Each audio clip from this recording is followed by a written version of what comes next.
Assalamualaikum warahmatullahi wabarakatuh. Waalaikumsalam warahmatullahi wabarakatuh. Innal hamdalillah nahmaduhu wa nasta'inuhu wa nastaghfiruhu wa natubu ilaihi wa na'udzu billahi min syururi anfusina wa sayyiati a'malina. May yahdihillahu fala mudilla lahu wa may yudlil fala hadiya lahu. Wa asyhadu an la ilaha illallah wahdahu la syarika lahu wa asyhadu anna Muhammadan abduhu wa rasuluhu fa shalawatullah wa salamuhu alaihi wa ala alihi wa sahbihi ajma'in. Amma ba'du, ma'asyiral mu'minina ibadallah, ittaqullaha ta'ala fa inna man ittaqallaha wa qawlu wa arsyadahu ila khairi umuri dinihi wa dunyahu. Allahu akbar, Allahu akbar, la ilaha illallah, wallahu akbar, walillahil hamd. Puji dan syukur kita persembahkan kepada Allah Subhanahu wa ta'ala atas limpahan rahmat dan karunia yang tiada terhingga kepada kita sekalian, terutama nikmat iman dan nikmat Islam, sehingga di pagi hari yang indah ini kita berkumpul bersama, bersimpuh di hadapannya, merayakan Idul Fitri 1 Syawal 1444 Hijriah. Sholawat serta salam semoga terlimpah kepada Nabiullah Muhammad sallallahu alaihi wasallam, kepada keluarganya dan para sahabatnya, termasuk kita sebagai pengikutnya. Muhammadiyah menetapkan tanggal 1 Syawal 1444 Hijriah bersamaan dengan tanggal 21 April 2023 adalah hasil perhitungan hisab hakiki wujudul hilal. Insya Allah perhitungan yang tepat bahwa kemarin 21 April ketika matahari terbenam, bulan sudah wujud di ketinggian 1 derajat. Sesungguhnya masalah penanggalan bulan Hijriah seharusnya sudah dianggap selesai jika kaum muslimin sudah mempunyai kalender tetap dan baku. Kapan tepatnya lebaran? Apakah 5 tahun ke depan, bahkan 20 tahun ke depan, sudah bisa diketahui dengan pasti melalui sistem hisab.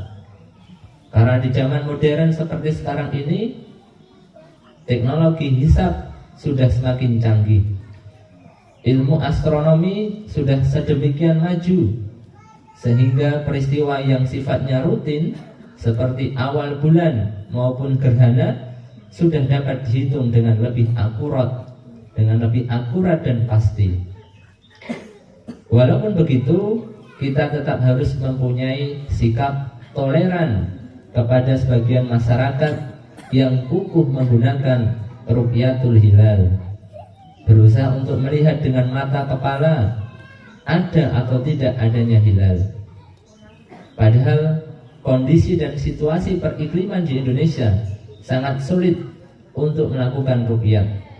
Yang jelas hampir setiap tahun kemungkinan bulan Sya'ban maupun Ramadan digenapkan 30 hari dengan alasan belum terlihat hilal. Hadirin yang berbahagia, bulan Ramadan merupakan bulan di mana kita berkontemplasi, merenung, berpikir sepenuh perhatian, berpikir dengan penuh perhatian. Bulan saatnya kita mendekatkan diri kepada Allah Subhanahu wa ta'ala. Pada bulan puasa selama sebulan kita mengabaikan kehidupan jasmaniah dengan meninggalkan makan, minum di siang hari.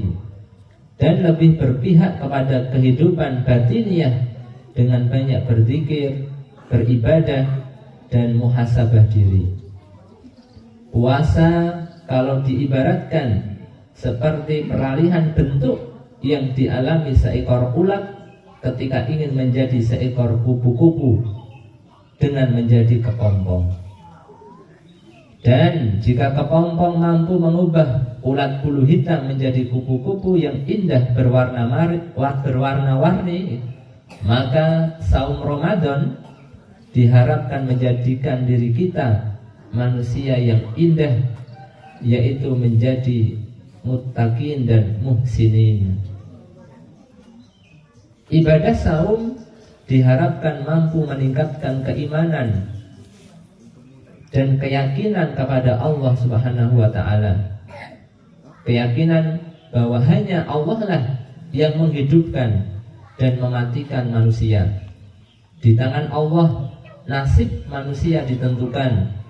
Hanya kepada Allah kita mengabdi dan menggantungkan segala urusan, dan kepadanya lah kita semua dikembalikan. Kita mesti meyakini bahwa hidup ini hanya sementara, di mana kita semua akan kembali menghadap kepadanya untuk dimintai pertanggungjawaban atas segala apa yang telah kita perbuat, baik perbuatan baik maupun perbuatan buruk. Keyakinan terhadap hisab di akhirat itu penting untuk mengingatkan kita dan menghindarkan kita dari keserakahan dan kezaliman yang sekarang menguasai kehidupan manusia. Ibadah saum memberi semangat kepada kaum muslimin untuk berjuang demi agama, menegakkan kemajuan dan kemakmuran, membangun masyarakat Islam yang berkemajuan. Kita dianjurkan oleh agama untuk memberi manfaat sebanyak-banyaknya bagi manusia. Khairun nas anfa'uhum linnas.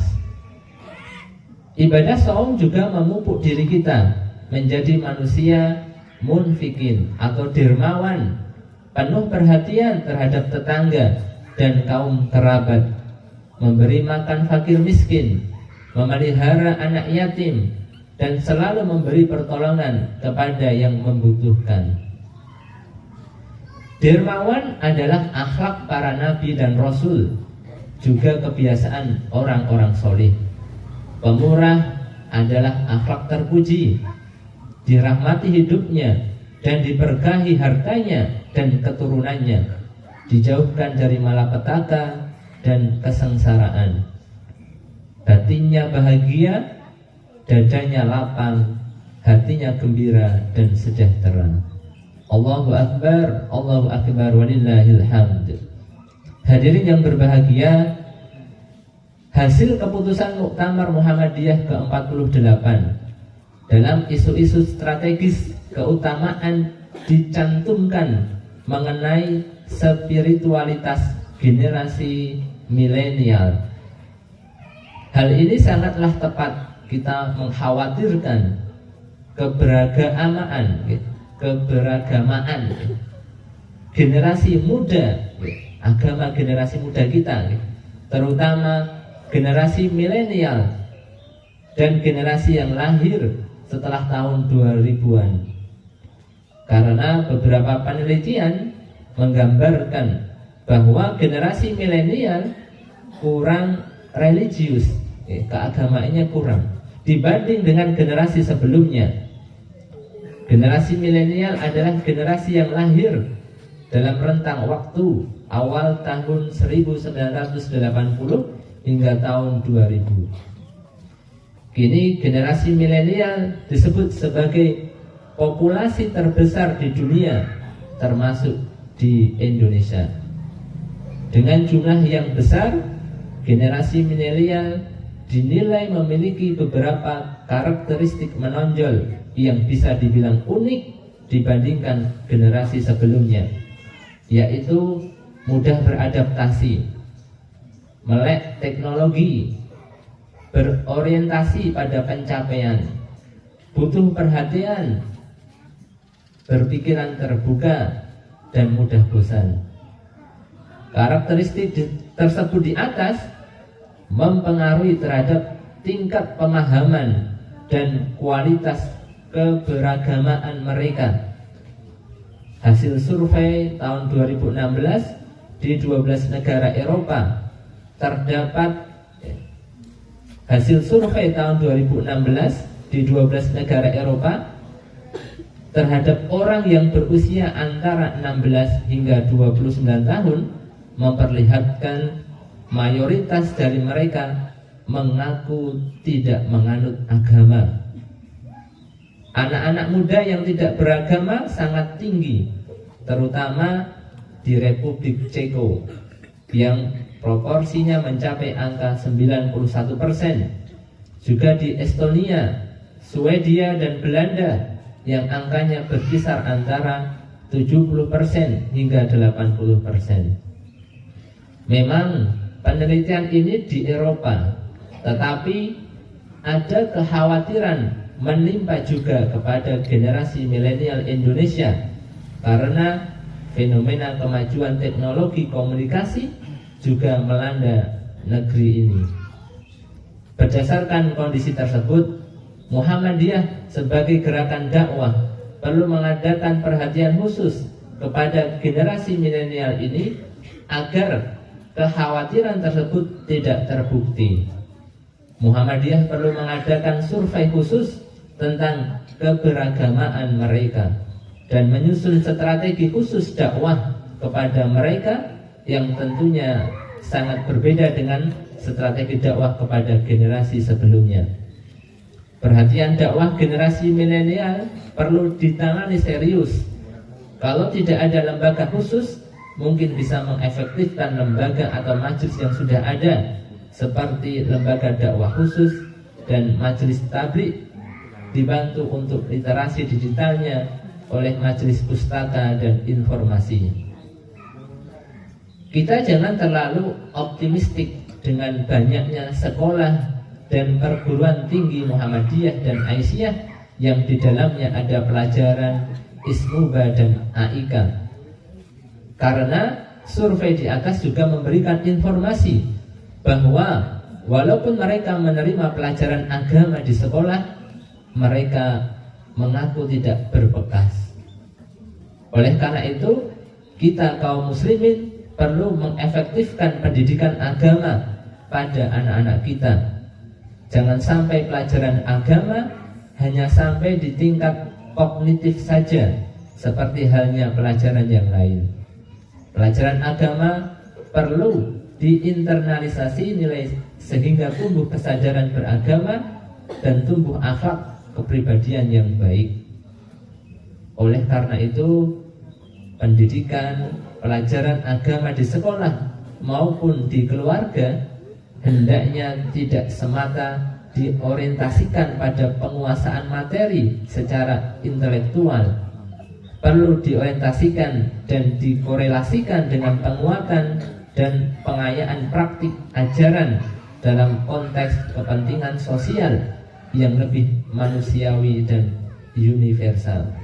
Allah Subhanahu wa taala berfirman di dalam Al-Qur'an surat An-Nisa ayat 9, A'udzubillahi minasyaitonir rajim.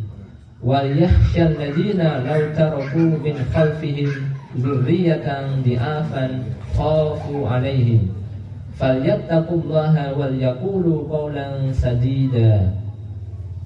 Dan hendaklah takut kepada Allah orang-orang yang sekiranya mereka meninggalkan keturunan yang lemah di belakang mereka, yang mereka khawatir terhadap kesejahteraannya. Oleh sebab itu, hendaklah mereka bertakwa kepada Allah dan hendaklah mereka berbicara dengan tutur kata yang benar. Quran surat An-Nisa ayat 9. Ayat 9 surat An-Nisa ini memberi peringatan pada kita kaum muslimin untuk benar-benar memperhatikan generasi muda atau anak-anak cucu kita agar mereka tetap beragama Islam dan melaksanakannya serta merasa khawatir terhadap kesejahteraan mereka. Karena yang jadi masalah sekarang, anak-anak kita dirangsang oleh kehidupan yang serba materialistis, penuh dengan keserakahan, dipertontonkan iklan yang menarik untuk memperturutkan hawa nafsu, disediakan penjualan barang mewah di sekeliling kita, dan semua generasi muda menikmati tayangan di media sosial yang kalau tidak terlatih maka mereka akan terbawa oleh konten negatif yang ada di handphone mereka. Untuk itu, anak-anak muda perlu diberi pendidikan yang mencerdaskan sehingga mereka bisa membedakan mana yang baik bagi dirinya dan mana yang buruk bagi dirinya. Kemampuan daya pilih itu hanya dimiliki oleh orang-orang yang mempunyai pengetahuan tentang baik buruk, salah dan benar, serta pengetahuan untuk mengambil keputusan yang terbaik bagi dirinya. Allahu Akbar, Allahu Akbar, walillahil hamd. Di akhir khutbah ini saya ingin mengajak hadirin sekalian, marilah kita tetap teguh dalam keislaman kita. Janganlah terbawa arus kehidupan dan terombang-ambing oleh keadaan sekeliling kita. Kehidupan sekarang sangat memuja materi dan keberagamaan tanpa dalil syar'i yang kuat. Apalagi di tahun 2023-2024 adalah tahun politik yang banyak sekali tarikan-tarikan yang tidak menguntungkan terhadap keberagamaan kita. Allah Subhanahu wa taala berfirman dalam surat Al-An'am surat ke-6 ayat 116, wa in tuti aktsara man fil ardi yudilluka an sabilillah iyattabi'una illa dhanna wa inhum illa yakhrusun. Dan jika engkau mengikuti kebanyakan orang di bumi, niscaya mereka akan menyesatkan kamu dari jalan Allah. Yang mereka ikuti hanya persangkaan saja, dan mereka hanya menyebarkan kebohongan. Quran surat Al-An'am ayat 116. Kedepan kemungkinan kebencian terhadap kaum muslimin akan makin meningkat dengan berbagai cara yang diekspresikan melalui kultural maupun struktural. Kedepan godaan terhadap iman dan keislaman kita akan semakin luar biasa yang didukung oleh kecanggihan teknologi informasi. Oleh karena itu, bersabarlah atas cobaan dan hendaknya kita dan keluarga selalu berpegang teguh kepada Al-Quran dan As-Sunnah, istiqomah dalam menghadapi kehidupan. Mantapkan ukhuwah Islamiyah, hindari konflik dan saling menyalahkan sesama umat. Hindari konflik, hindari saling menyalahkan sesama umat. Tekunlah untuk melaksanakan ibadah. Dan ingatlah bahwa hidup kita ini terbatas, sebentar waktunya, dan kita akan kembali kepada kehadirat Allah Subhanahu wa taala dan mempertanggungjawabkan atas segala yang telah kita lakukan. Pada zaman media sosial sekarang ini, kaum muslimin harus berhati-hati, karena jangan sampai kita terjebak oleh informasi yang tidak benar. Gunakan umur yang tersisa ini untuk melakukan yang bermanfaat, melindungi keluarga dan masyarakat. Sungguh alangkah indahnya sisa hidup kita ini adalah hidup yang dipenuhi dengan kasih sayang Allah, umur yang dipenuhi berkah Allah, hari-hari yang akan kita lalui penuh dengan maghfirah dan rahmat Allah Subhanahu wa taala. Allahu Akbar, Allahu Akbar, la ilaha illallah, wallahu akbar, walillahil hamd. Akhirnya marilah kita memanjatkan doa kehadirat Allah Subhanahu wa taala. Mudah-mudahan Allah berkenan mengabulkan doa kita. Allahumma sholli ala Muhammad wa ala ali Muhammad kama shallaita ala Ibrahim وعلى آل إبراهيم وبارك على محمد وعلى آل محمد كما باركت على إبراهيم وعلى آل إبراهيم إنك حميد مجيد اللهم اغفر للمسلمين والمسلمات والمؤمنين والمؤمنات الأحياء منهم والأموات. Allahumma, ya Allah yang Maha Kuasa, pada hari ini kami berkumpul di lapangan ini untuk melaksanakan perintah-Mu. Kami melakukan ini untuk melampiaskan rasa syukur kami kepadamu, menyatakan rasa bahagia kami atas perjuangan kami selama ini. Terimalah segala amal kami, ampunilah segala dosa kami, dosa ibu bapak kami, dosa keluarga kami, dosa kaum muslimin muslimat yang hidup maupun yang telah wafat. Ya Allah, kemarin waktu saum di bulan Ramadan, kami tinggalkan harta halal, tidak kami makan. Istri yang sah, tidak kami jamah di siang hari. Semuanya hanyalah mengejar ridho-Mu, mengharap ampunan-Mu, membersihkan kotoran jiwa yang mengganggu. Terimalah pengorbanan kami ya Allah, gantilah dengan ridho-Mu, ampunan-Mu dan surga-Mu. Ya Allah, Engkau tahu negeri kami dihuni oleh 90% umat Islam yang selalu mengagungkan asma-Mu, menjaga agama-Mu. Jangan timpakan kepada kami ujian dan siksaan dari akibat kesalahan dan keserakahan para pemimpin kami. Ampunilah kami, hindarkanlah kami dari malapetaka perpecahan dan permusuhan. Jadikanlah negeri kami negeri yang aman sentosa.